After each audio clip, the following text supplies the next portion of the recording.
Alrighty, by my clock, it is 7:30, so we're going to get on our way. We've got quite a bit to cover tonight. Thank you so much for joining us. As a quick introduction, I am Kayla and I am the project manager for AgCAREERSTART. I am based in Canberra with the National Farmers Federation, and I will introduce you to the rest of the team shortly. You can tell who they are by the fantastic lime green backgrounds we've got.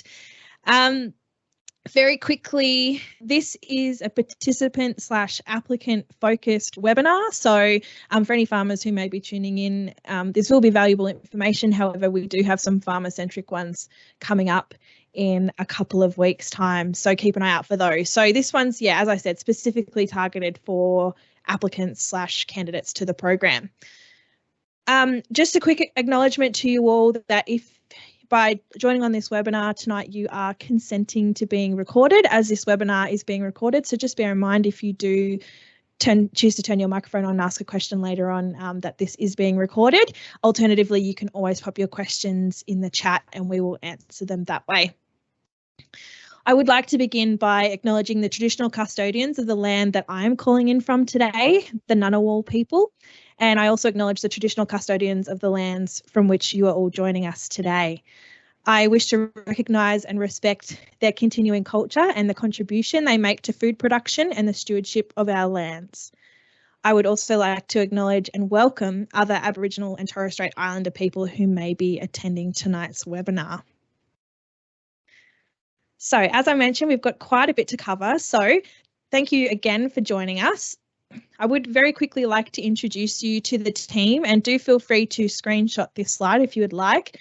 So as I mentioned, I'm Kayla and I am the project manager. I am joined by Stephanie Blake, who is the Community Engagement Officer, and you'll hear from Steph a little bit later on. And also Chloe Dutchke, who is our Training and Career Development Officer, and she too will be giving a bit of a spiel later on as well. But that is enough about us. You're all here to find out about AgCAREERSTART. At least I hope you've come to the right place.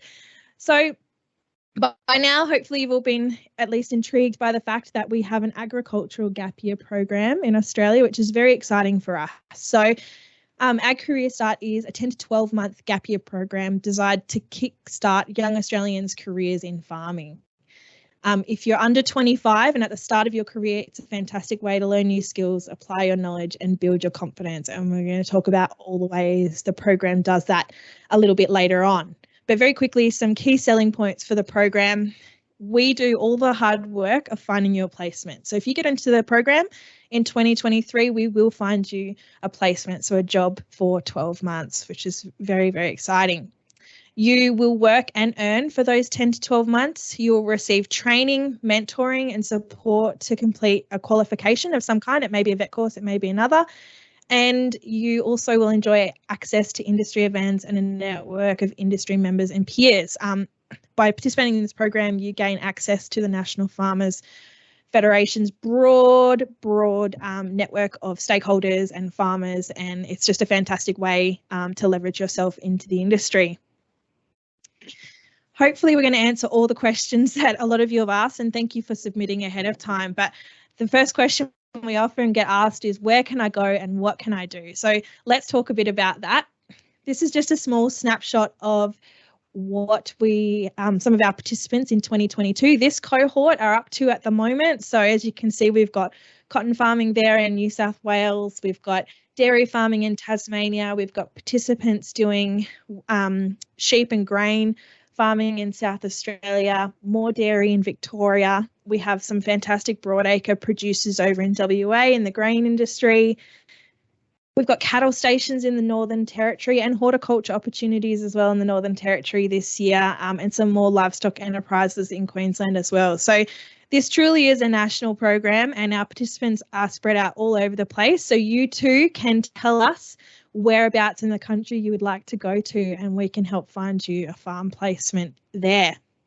We'll get more into the application side of things a little bit later on, so hold any questions there. For now, I'm going to pass over to Steph and Chloe to start chatting about training and welfare. So Steph. So one of the unique aspects of our program is that the Ag Career Start team are with you every step of the way when you apply for this program. So that's from applying to starting on farm. There's always someone that you can chat to and always reach out to on our team. We're also in regular contact with our participants throughout the year to make sure they're having a safe and rewarding experience on farm. And in addition to that, where we connect you with peers who are also doing the program. So this year we have a private Facebook group that all of our participants are in, and they can reach out to each other to share their experiences, to talk about what's happening on their farms. But also in addition to that, we create networking events. So we're actually in the process of organising an Ag Career Start trip to Innovation Generation, which is a grain grower conference held for 18 to 35-year-olds in Sydney in July. So that'll be a fantastic networking experience for our participants, who will all be able to get together in Sydney, go to the conference and meet like-minded individuals.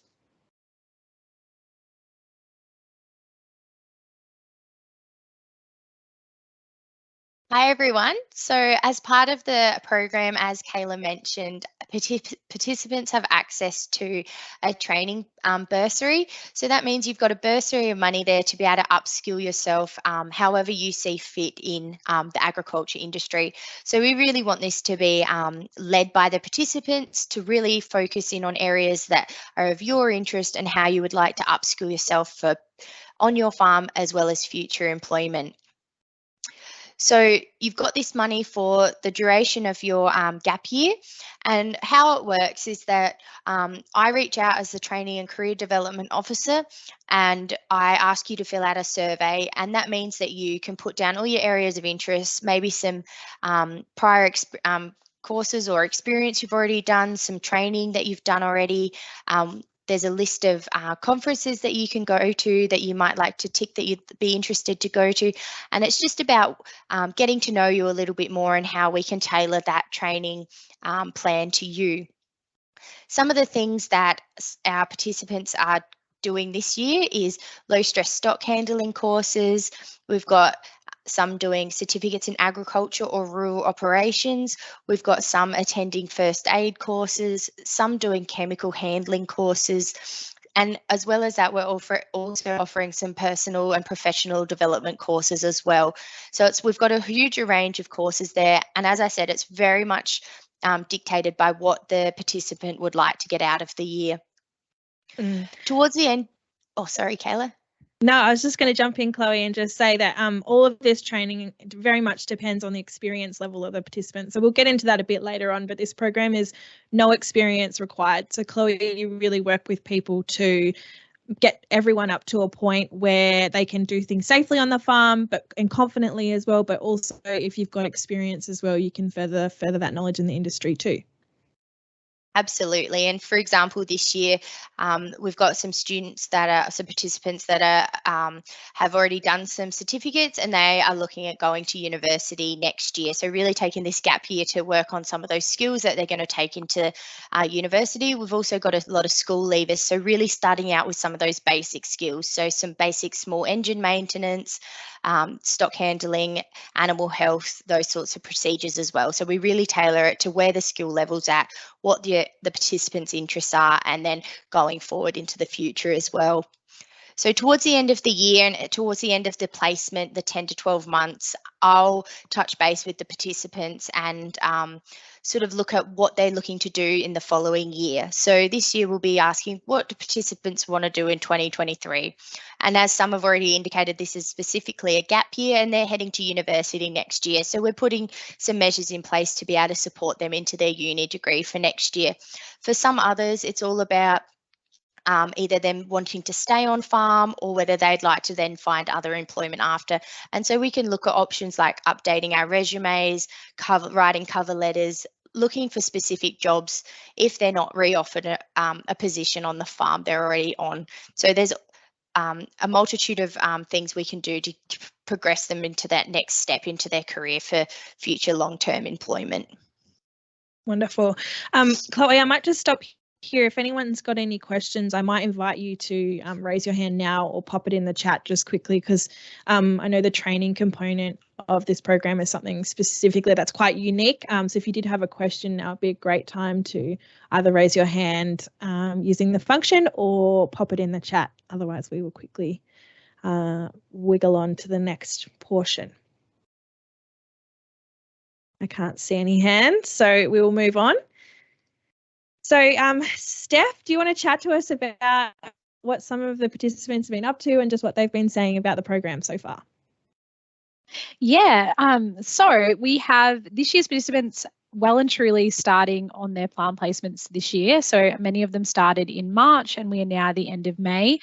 Our participants range in backgrounds and experiences, which is really amazing. So we have participants, I can think of one from the top of my head, who a young school leaver from Sydney who has no agricultural experience at all, who has taken the leap of faith and moved to remote South Australia to work on a large cattle and grain farm, which is really exciting to see. And she's absolutely loving it. She was motivated to apply for the program and try something different after 2 years of COVID and being in that kind of city environment, and just wanted a change, which is amazing. We have other people on farm who might have come from farming backgrounds who are just wanting to work on a farm that's not their parents' farm and get new experience, take that back to their home farm eventually. So the participants, range, and you can come from any kind of background. But what we're finding is that people are having an amazing experience. I was on the phone to a participant just last week who was saying she was just so glad that she took that leap of faith and moved somewhere outside of her comfort zone. So she moved to a large cattle station in the Northern Territory, and just that experience of leaving home, making new connections, seeing a massive different farming experience. It's just fantastic to see. And Steph, do you want to tell us about some of these photos here?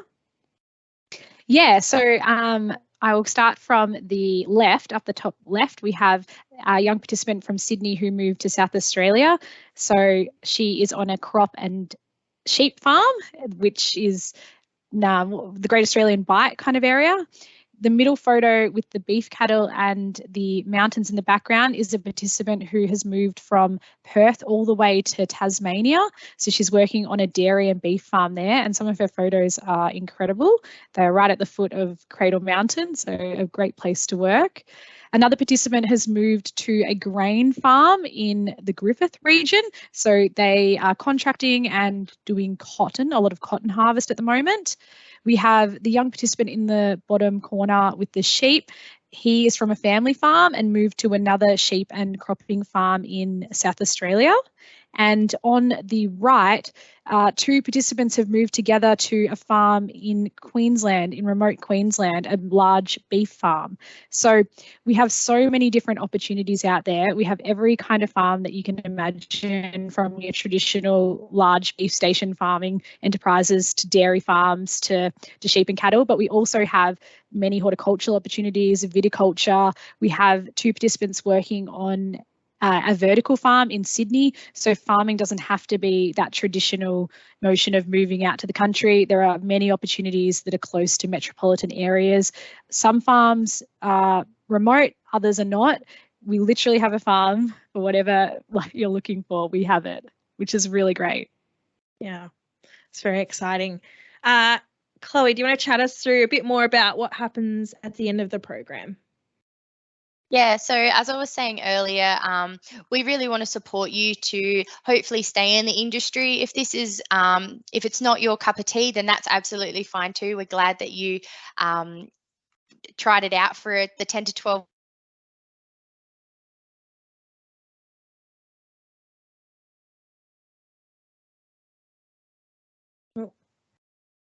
I think we might have lost Chloe. So that might be a good segue, because I just see a question from Charlotte in the chat. Are there regenerative farms available? Yes, we have lots of different farms available. So we'll probably get into that later on in the presentation when we talk about the application process, but you definitely have the opportunity to specify in your application what you're interested in, and we can go through our list of farmers and try and find the right farm for you. Yeah, that's great. So I'll just jump in where Chloe left off here just to say that, so as she mentioned, there's a lot of support provided towards the end of the program, making sure your resume is ready and up to date and it's industry relevant. And there's lots of things in that resume that are attractive to potential employers, but also you can utilise a network of both the National Farmers Federation, but all of our stakeholders to assist you in finding a job. The option may be that your host farmer also offers you a long-term employment option as well, which would just be a great outcome.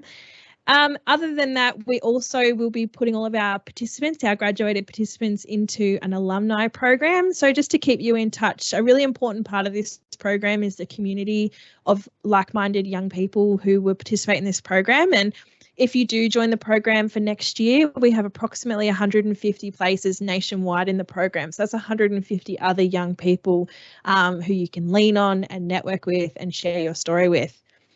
So we will continue to communicate with you long after you leave the program. AgCAREERSTART is just the very beginning of your journey in agriculture. Let's jump into how it works, a bit more of the nuts and bolts, and I might run through this really quickly. So first of all, how it works is you'll apply online, and we'll get to the application dates in just a moment. Then what happens is you go into a matching process, and again, I'll talk about that in a moment.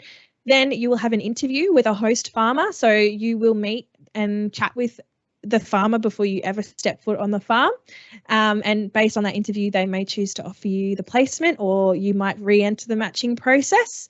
Then you will sign an employment contract before you go to the farm, and you'll have decided on a start date by then as well. You'll arrive on. You will do farm safety training in your first few weeks on farm. So it's really important that all of our participants, no matter your experience level on farm, you are inducted into the farm that you go to properly, and also that you understand how to do things safely, that you know where the first aid kit is, that you know what number to call in an emergency, or where the local airstrip is if you need to know where that is because you're very remote. Then you will, so we have pre and post arrival safety training that we have you do. So there's some online modules that you have to do before you go to the farm. And then there's some on-farm inductions that you do as well, which you'll go through with your host farmer. Then, as Chloe's been talking about, there is a significant amount of training involved and development opportunities, all of which is participant-led. So you sort of choose your own adventure in that sense. You can do as much or as little training as you would like, and we strongly encourage you to take up as many of the opportunities as we offer you. And then, as Steph mentioned also, we've got fantastic networking opportunities such as attending a conference like Innovation Generation. We're flying 2 participants up from Sydney at the end of next week to attend a conference in Brisbane. So lots and lots of opportunities to meet and network with both your peers, but also industry people as well. Steph, do you want to talk us through a bit more about the application and matching process? Yeah, sure. So in terms of the application, I think we have a slide on what is expected for that coming up next. So I'll just talk about the matching process. So as part of your application, you get to specify what you're comfortable with in terms of moving. So some people obviously want to embrace an adventure year and they want to experience something completely different. So you have the choice to select where you would like to go for the year. You can select to go anywhere in Australia. You can specify that you want to go somewhere remote. So if you have in your mind that your dream is to work on a remote cattle station for a year, you can select that's what you want to do. If you would prefer to stay in your home state or territory, or alternatively, you want to stay as close to home as possible, you can also select that in your application. The other matching criteria that we base our farm matches on is your industry preference. So we ask each participant to nominate their top 3 industries when they're applying. And there's a long list of industries that you can choose from, ranging from your traditional, like your beef farming, to your aquaculture, to your viticulture, whatever you can think of, it's there. I think there's forestry. It's pretty amazing, the different areas that you can work in. So based on your geographical preferences and your industry preferences, we then match your application with a farmer who meets that criteria. So for example, if you're in Victoria, you wanted to stay in Victoria and you wanted to go to dairy, we would look for a dairy farm in Victoria for you. In terms of specialty requirements, so regenerative farming, you can definitely put that in your application, and we can try and find a farmer who matches that as well. Because like I say, we have a large list of farmers to choose from who are doing many different varied things. So we can definitely try and match your preferences to what someone is doing. I see a question just come through.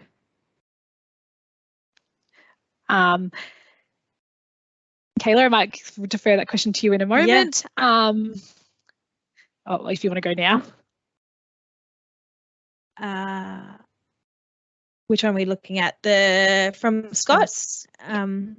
How many positions are available in the program and how many applied versus awarded in 2022? So fantastic question. In 2023, we've got 150 odd placements to offer. So we have some flexibility in the program for next year, but we are looking to place at least 150 young Australians around the country, which is very exciting.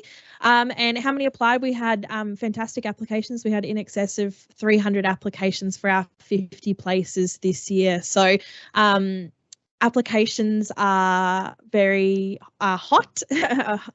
They're in high regard. So I would encourage you to get in early, and we'll give you some tips about making sure you get a place in the program, because there are some ways that you can miss out.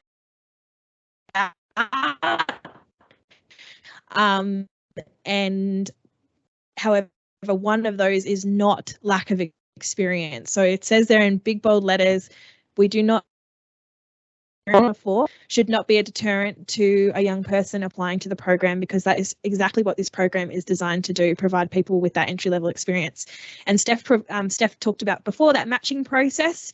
We do a similar thing on the farmer side of things as well. And so our farmers will tell us whether or not they want to have someone with want to take on a participant with minimal experience, and lots of our farmers are fantastic and they really do want to give people a foot in the door. So absolutely, we do not screen based on experience, and if you're worried about that, put in your application, because we will find you a fantastic mentor in the program.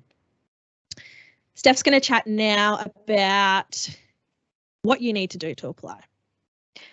I might just go back. Sorry, I spoke about I went to the question before, but I will just say, so when you are matched with a farmer, the next stage is that you will be sent information about that farm, and then you will then proceed to an interview with that farmer. So during that interview, you can ask questions about the living conditions on the farm, how the day-to-day role of the farm, and anything else, and make sure that you believe that that is a good fit for you. It's as much as an interview with the farmer from your end as it is the farmer to you. So it's definitely the chance to really get to know the opportunity that's being offered, to make sure you're comfortable with it, to talk about the accommodation on farm if that exists, and how far it is from the nearest town, how many people work on the farm, etc., etc.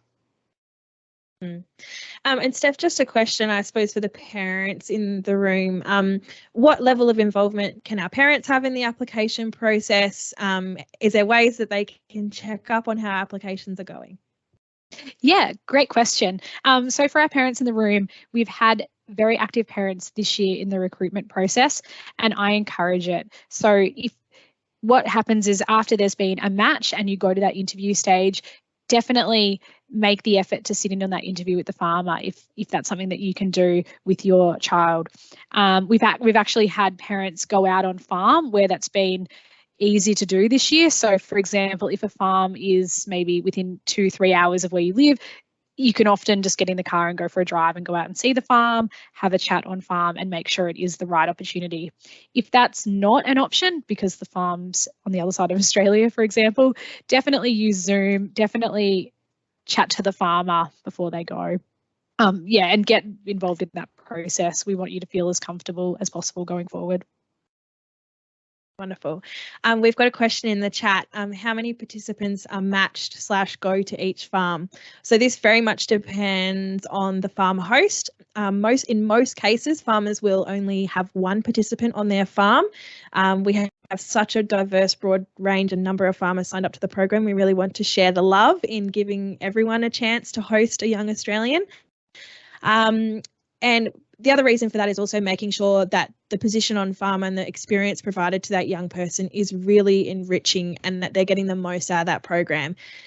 We have two farms this year where we have 2 participants on farm.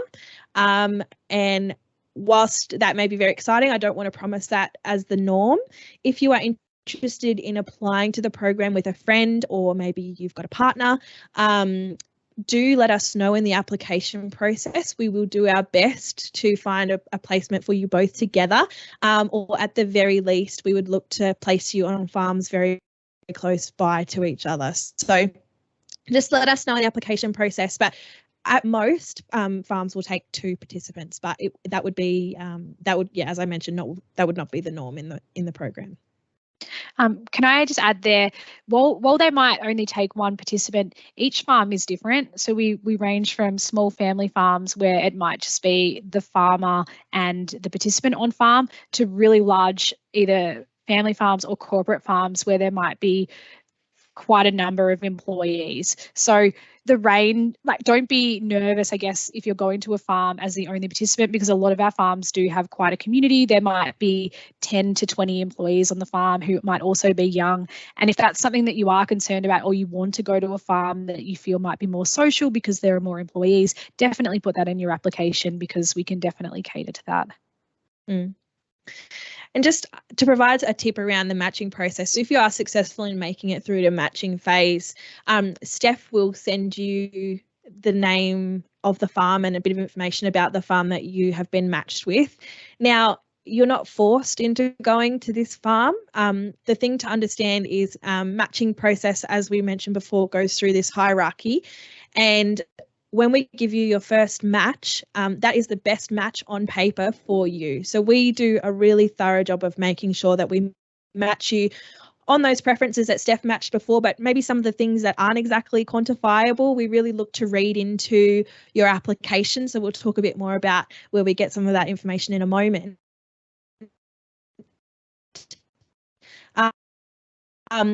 So when we match your farm, we think would suit you in the program. However, if you do really disagree with the matching process, there is opportunities to ask to look at another farm. But you need to understand that every time you re-enter the matching process, you move down the matching list. So it may drop you back to the bottom of the pile or close to the bottom of the pile, and we may not find you another match. So just really important thing to know. We want everyone to have a fantastic experience, and that's why our matching process is so thorough. But we, as I said, don't want to force anyone into anything. And likewise, the farmer too will have the option either before or after the interview to say, actually, I'm not quite sure that this person is right for our farm. So just be aware that that will happen, and there is a process whereby you can, I suppose, change your mind or provide some feedback to us about the placement you've matched with.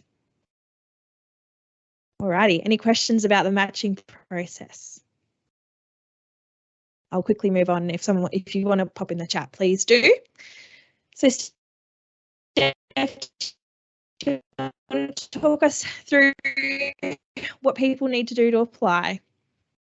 Yeah, sure. Hopefully you can hear me. My internet is going a little bit slow. It's currently hailing in Southwest Victoria. So applications for this year's intake will commence on, oh gosh, I've had a mental blank there, but in late July. It was on the last slide. July 12th. So applications will be directly through the AgCAREERSTART website. So you just go onto our website and there'll be a clear area that will say apply for the 2023 intake. So in order to apply this year, you need to prepare either a 500-word statement of intent or an under 5-minute video, which explains why you want to be a part of the program and why you think that you'll be a great candidate. So as part of that matching process that we spoke about in the last slide, how it works is the farmers will also apply to the program and provide a written statement on the job opportunity that they're offering, what happens on their farm, and other information plus photos of their farm. So you will get to see that as part of the matching process, and the farmer will receive your either 500-word written statement or your 5-minute video. So this is really your chance to sell yourself and show that you are a great participant to be on the program, that you're a motivated young person who deserves an opportunity on someone's farm, essentially. In addition to that, you'll have to prepare an up-to-date resume. So on that resume, just make sure it has your correct schooling information, recent work experience, any kind of extracurricular hobbies. And we totally understand that this program is for people 17 to 25, so you might not have a lot of work experience, which is fine. So just really any kind of skills that show that any skills that you can transfer to farm life. For example, you're good with communication. That's something that farmers would love. You're a self-starter. You can go in, you have initiative to follow tasks through. Anything like that that is a transferable skill is great for your resume. And the other criteria this year is that you're going to need to provide a referee who can provide a written character reference. That referee cannot be a relative. It needs to be someone who's not related and who has hopefully seen you in an employment position. So a previous boss, a school teacher, someone who, a community leader, someone like that. It can't be a stepmom, a cousin, which we've had this year, because that written reference is actually going to go to the farmer as well. So it needs to be someone who is a bit independent. Are there any questions about that? We've got a question. What is better, a 500-word response or a written video? Very much up to you. And we encourage you, neither is better. We want you to choose the method that you think you can express yourself the best. So if the thought of being on camera absolutely terrifies you, go for it with a 500-word written statement. But if you really want to show us your life and a bit of the inner workings of you, then a 5-minute video might be for you. Show us your creativity or some of the skills you can use. You never know what you might be able to show us in a video. We're very excited to receive them and look at them.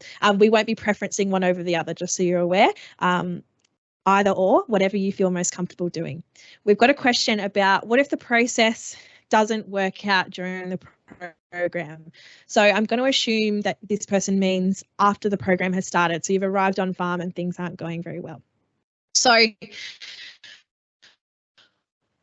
one of the, I suppose, unique parts of this program is the involvement that the team have with all of our participants. So Steph and Chloe and myself are actively engaged with all of our participants at all times. So you can get in touch with us at any time whilst you're on the program, and we're there to help. So first and foremost, we would, depending on the seriousness of the issue, so if it's a catastrophic issue, then obviously we would either look to move you to a different farm, or depending on if it's a breach of a code of conduct or something like that, we may just remove you from the program entirely. Likewise, the farmer, but we hope that doesn't happen. Teething problems that you're having, like for example, we had some teething problems this year for intergenerational differences. We've got some older farmers working with younger participants, its own sets of challenges. We've got people who've moved from the city to the country who've never learnt how to use bits of equipment before, and so there can be a bit of a challenge in trying to communicate where your learning gaps are, and that's what we're there to do. So often what will happen is Steph will pick up the phone and give you a call in your first couple of weeks, and you'll say, oh my gosh, I totally don't know how to do this, but I feel a bit nervous to tell my farmer that I don't understand what this means. Steph will talk you through it. She might be able to give you the answer, or she might connect you with the farmer, or she might pick up the phone to the farmer and just say, hey, Sam's having a great experience, but they're just having a few issues understanding X, Y, Z. So we will really work through that with you, and we're there to coach you the entire way through that process. And likewise, again, we're there for the farmers too. We want everyone to have a fantastic time. We don't want anyone to get around this. That's okay. This is I suppose, no obligation to stay the 10 to 12 months, but that's what it's set up to do. If you do have issues, as I mentioned, we are always available. We also have an issues reporting system whereby our participants can provide a written report to us if they're having an issue on farm. They don't quite feel comfortable talking to us themselves. So there's lots of different mechanisms through which you can solve problems on the farm once you've gotten started. I hope that answers the question. You do have an employment contract with all of your farmers, but none of those have any sort of lock-in terms. Let's move on. So after someone's been selected into the program, Chloe, what happens? It's just coming through a delay for me, Kayla, on the screen. That's all right. Do you want me to go? No, that's all right. Here we go. So onboarding. So once you start on farm, I will touch base with you to do your onboarding. So that means that you'll do your farm safety. So you will have done your farm safety online training before you enter on farm. So we'll make sure you've completed that. You'll also go through an on-farm induction with your farmer. So this is just going through the general of how does your day work? What sort of things will you be doing? What safety risks do you need to do? If you've got an issue, who do you raise that to in HR? If you've got any issues with other management or people on farm, who do you talk to about that? We've also got the option to help you find some financial support schemes. So, for example, this year we have some government support in the form of helping participants move back relocation costs. So, depending on what's around and what's available in the state, either you're moving to, we can help locate those as well. And then, as I said, once you go through on your first few weeks you do your on-farm induction, and then that fills out some paperwork. So you'll fill out some paperwork with the farmer, and then that will get sent through to me. And we'll just make sure you're having your first couple of weeks have been happy, safe, and that you're feeling confident going out onto farm, and that you're ready to move forward with your employment. Perfect. We've got a question in the chat from Hayley. Do participants need specific health insurance or car insurance? Now, the answer is no. It's not a requirement of ours that you have specific health insurance or car insurance. There may be vaccine requirements for certain types of roles depending on the industry. And for example, we might also recommend that you get certain vaccinations based on the kind of work that you're doing. There are lots of mosquito-borne diseases in certain parts of the industry, so particularly if you're working with livestock. So we may recommend that you get some of those, but it is not a requirement.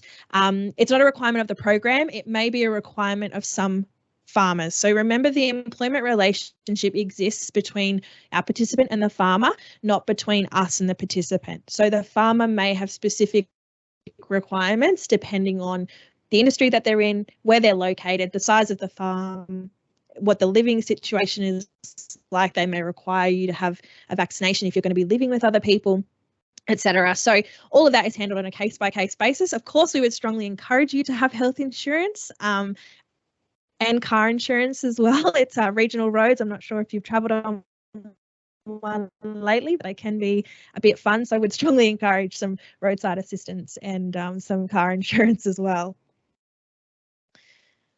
Just jump forward.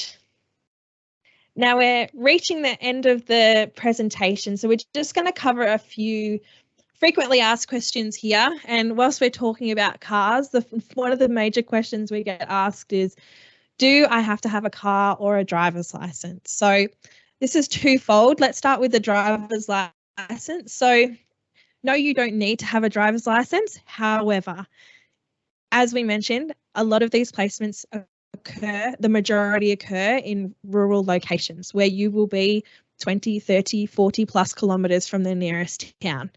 If you don't have a driver's license, that you will have to rely on other people on the farm to take you into town. And that may not always be easy to do. For example, our friends on the Eyre Peninsula that Steph's been talking about earlier, she hasn't got her driver's license, so she relies on the farmer to take her into town. To go to social engagements or to go and do grocery shopping or to see a movie or whatever it might be, go to the pub. So we do strongly recommend that you have your driver's license. It may limit the number of matches that we can make for you, because lots of farmers will require that you have a driver's license. Lots of farms are also split across locations. So farmers will often require that you drive from the home farm to another farm regularly. So that, again, it may limit your accessibility to certain farm placements. However, it doesn't completely negate your eligibility for the program if you don't have a driver's license. Our particular participant on the Eyre Peninsula, she's got all her hours to get her license, so she's just waiting to go and get a test. So we can certainly accept you into the program, but again, as I mentioned, I don't think I can hammer that home strongly enough that you should have your driver's license. In regards to a car, that's completely up to you.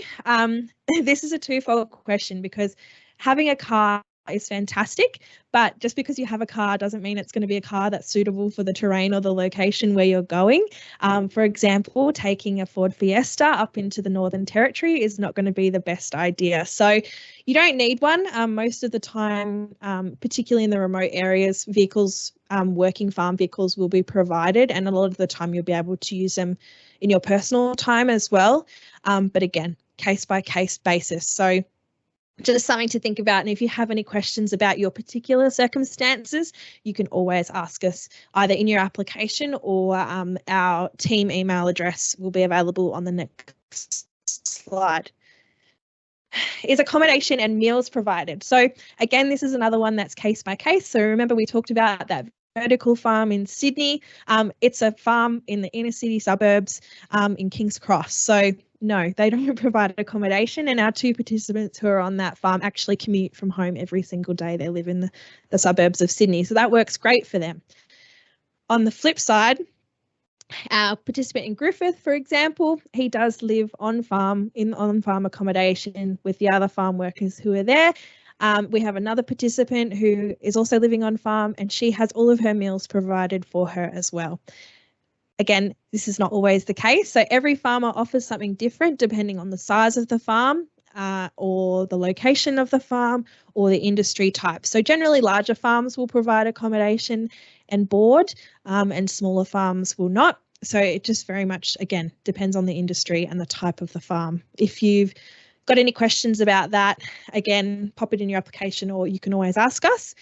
You are asked in your application, are you willing to source your own accommodation if your host farm does not offer accommodation? If you are unwilling, then we will look to match you with someone who can provide accommodation. We also ask you in the application process to consider whether or not you have a cousin, a grandma, friends of friends who you could stay with or rent a room from in a particular area. So that just helps us expand our location preferences for you. So just have a bit of a think about that. Can I just add to that, Kayla? Sorry, with the accommodation, when we have our farmers apply to the program, we also emphasise the fact that we encourage them to supply accommodation, but where they don't supply accommodation, we really encourage them to help participants find accommodation nearby. So just because a farm might not have accommodation doesn't mean that you're going to be left with the daunting task of finding a rental in a seaside town that has no rentals. The farmer, in a lot of cases, the farmer will work with you to be able to help find something. Yeah, that's a great point, Steph. Probably the most asked question and the most important question is, how much will I earn? And the answer to that, again, different for everybody. So all of our participants will be paid a full-time at or above award wage. So all of our farms are screened in the process of applying. So not only do they make an application, they also do a screening with us to ensure that they are farmers who have a good track record of paying their employees appropriately, who have no black marks against their name as far as workforce disputes are concerned and other things like that. So we're really ensuring that not only are we getting farmers who are willing, but they're farmers who should be hosting and paying young people. So all of our farms, as I mentioned, have to pay at or above award wages. So that's dictated to us by the Fair Work Ombudsman. And if you would like to look at any of the award rates, you can always do that. You can look up the Pastoral Award or the Agricultural Award as great examples of or samples of what you might get paid. So as I mentioned, it's a full-time job, so that's full-time hours, and in many cases you'll receive an hourly rate, which is equal to or above 75 hours a fortnight. We did have a question submitted pre to the webinar asking about if you will get time off to go and visit your family and your friends. And the answer is yes. So it's just like any normal full-time job. The hours will vary. So agriculture is different from a lot of other industries in that it's seasonal. There are peaks and troughs in the amount of work that's available on farm. And so it may be that you might do a pretty solid block of work, but then you get a good couple of days off. So, for example, we've got a farm in Western Australia where they're choosing to do more of like a drive-in, drive-out arrangement where our participant will work for a 6-week solid and then they'll go and take a number of weeks off to recoup what should be full-time hours because they have to do mustering or whatever it might be. So, again, very different on a case-by-case basis, but yes, you will get time off. It is not all work all the time.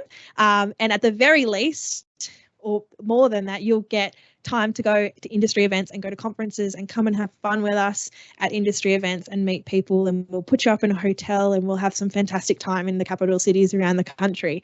So definitely time off, definitely enriching experiences. And if you are homesick, absolutely we encourage you to go home and visit mum and dad.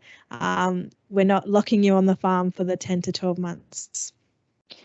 And our farmers are, the farmers who sign up to the program are very aware of that. They're flexible. The farmer that we've been talking about quite a lot in South Australia, the participant who moved from Sydney, she's negotiated with the farmer to do blocks on and then take longer blocks off so that she can actually return to Sydney to see her family and her friends, and it makes it worthwhile. So instead of having a weekend off of 2 days, she's going to take over a week off and just work those hours at another time. So it's flexible depending on the farmer. Yeah, that's perfect, Steph. So what if I get to a farm and it's not what I thought? I think we've covered this already, but again, just a reiteration that the team is always here to support you. So for the parents, I hope I can sort of reassure you that we're not just putting young Australians out on a farm and they're out there sort of figuring it out for themselves. We are absolutely here to support and mentor and be an additional channel of question answering and homesickness calls and oops, I stubbed my toe on something calls. There's all sorts of support that we've provided. I mean, the phone calls and the texts we get every day are just so fascinating, and we're thrilled to be a part of these young people's journeys. So always here. And as I mentioned earlier, there's always a mechanism for solving a problem before it gets too big. So will I get time off? We've answered that already. And how do I give myself the best chance of getting into the program? So Steph handles a lot of the matching process. So I'm going to ask you, Steph. Steph, how do I ensure that I get into the program? Yeah, that's a good one. So I think that we're really trying to emphasize that we don't care about your experience or the fact that you might not have agricultural experience in the past. What we're looking for and what farmers are looking for are enthusiastic, motivated people who want to give something a go. I would say enthusiasm to try agriculture is the number one thing. So I think when you're doing your video or your statement of intent, just really conveying that you're passionate, you want to give this a go, and just show that through what you're giving to the farmer. I think that's the best way to get in. The other thing is just to be checking emails, responding to emails promptly. If you receive a call from the team, just get back in contact because the matching process moves quite quick. So we really need to be able to get on to you and keep your application going through the process. If it takes too long to get on to you, you might miss out on a farm placement. Mm-hmm. Yeah, I think that's great. I think the other hot tip there is also, so we've talked a lot about your preferences in the process, and whilst we encourage you to, really explore what you want to do next year, don't be too specific in your preferences. For example, if you're telling us you want to work on a camel dairy in southwestern Western Australia, chances are we might not find you a match. I personally don't know of too many camel dairies in southwest Western Australia. There might be one or two, but they may not be signed up to the program. So just think about how you're limiting yourself based on your preferences. So I encourage you to be general, but to apply with preferences that you feel comfortable with. So yeah, you might choose to decide what's really important to you. If staying close to home is important to you, maybe be flexible in the industry. If you really, really want to work on that camel dairy, maybe be really general in and open in how far you're willing to move from home. So just a bit of advice there. It just helps us make a match for you. And yeah, as Steph said, sell us on you and how fantastic you are and how excited you are to do the program. Did either of you have anything else to add? I was just going to say, if anyone was wondering, we do actually have a camel dairy on the program, which I think is pretty cool. So we've got a great question with the industry events and conferences scheduled. Are they scheduled into the farmers' calendars so that participants can attend? So yes, all of our farmers are notified. As I said, we're in regular communications with them as well about the kinds of training opportunities and industry engagement opportunities that our participants want to do. For example, our participants that are going to Innovation Generation in Sydney in a couple of months' time, we've had a few participants who feel a bit nervous to ask for the time off. So that's where Steph or myself or Chloe will swoop in and go, hello, farmer. Sam is really keen to go to Innovation Generation. Here's all the great things and the reasons why we think they should go. We're paying the ticket. Would you be willing to give them the time off? And bet you 9 times out of 10, they'll say, absolutely, it's a fantastic opportunity. And off they go. Our farmers are fantastic. And I don't think I can oversell that. They are very forward thinking. They are very excited to embrace the program and all that it means in providing an enriching opportunity to our participant. So, and Chloe's constantly asking our participants, you know, here's the list of conferences we know about, but chat to your farmer. Do they know about any conferences as well? And we know a few participants already who've had great chats with their farmer and have since asked Chloe to sign them up for various events. So our farmers are amazing and you'll love working with them. So that's the end of the frequently asked questions. So I'm just going to open the floor now. If anyone's got any other questions, please pop it in the chat. Otherwise, we'll probably leave it for about 2 more minutes and we can send you all home. Jenny, thank you so much for joining us. As you can probably tell, we're very excited about the program. I myself am from an agricultural background and have worked in capacity building programs the last couple of years in agriculture, and this program truly is a unique foot in the door for the industry. Chances like this don't come up to have a go. And Chloe, she's based on the Hay Plains in New South Wales, and she's worked in agriculture as well. Thank you very much, Scott, for your comments. And Steph comes to us from the dairy industry, and she's, as she said before, based in Southwest Victoria. Yes, I agree, Jenny. Great to think about a manual driver's license. Often the ute will not have an automatic transmission.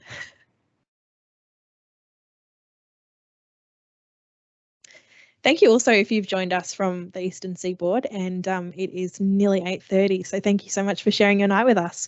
Seems like there are no more questions, so we're going to say goodbye now. Thank you so very much. Our email address is there, agcareerstart@nff.org.au. If you have any questions at all, get in touch. It will be a delight to see your application. Thanks so much, guys.